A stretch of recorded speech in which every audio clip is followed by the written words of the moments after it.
Bismillah ar-Rahman ar-Rahim. Assalamu alaikum wa rahmatullahi ta'ala wa barakatuh. La suite des cours. Propriété d'Archimède.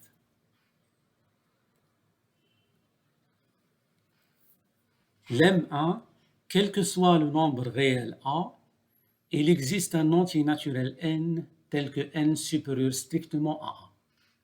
Bon, cette propriété semble évidente, mais normalement, on va voir que c'est un résultat de l'axiome de la borne supérieure. Alors, on va faire la démonstration par absurde. La négation du lemme 1 s'écrit « Il existe A appartient à R, quel que soit N appartient à N, N inférieur ou égal à A ». Alors, si cette proposition, c'est-à-dire la négation, est vraie, alors N sera une partie non vide majorée de R. D'après l'axiome de la borne supérieure, N admet une borne supérieure notée alpha. Donc, sup de N égale à alpha existe dans R. Donc, d'après la propriété caractéristique de la borne supérieure d'une partie, nous avons, quel que soit epsilon positif, il existe P appartient à N tel que alpha moins P inférieur strictement à P.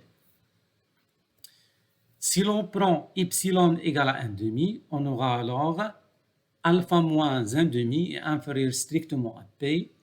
Et donc, en ajoutant 1, on aura alpha plus 1 demi inférieur strictement à P plus 1. Or, on sait que alpha il est inférieur strict à alpha plus 1 demi. Donc, on aura alpha est inférieur strictement à P plus 1. Et cela, il est impossible. Pourquoi? Parce que si P appartient à N, P plus 1 appartient aussi à N. Mais vu que alpha c'est le sup de N, on ne peut pas avoir alpha inférieur à un élément de N. Donc, la négation du lemme 1 est fausse. Et donc, son énoncé est vrai.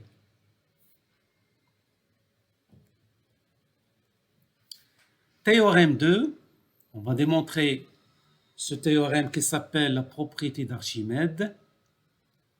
Quel que soit x un réel strictement positif, quel que soit y un réel, il existe un entier n tel que n fois x supérieur à y.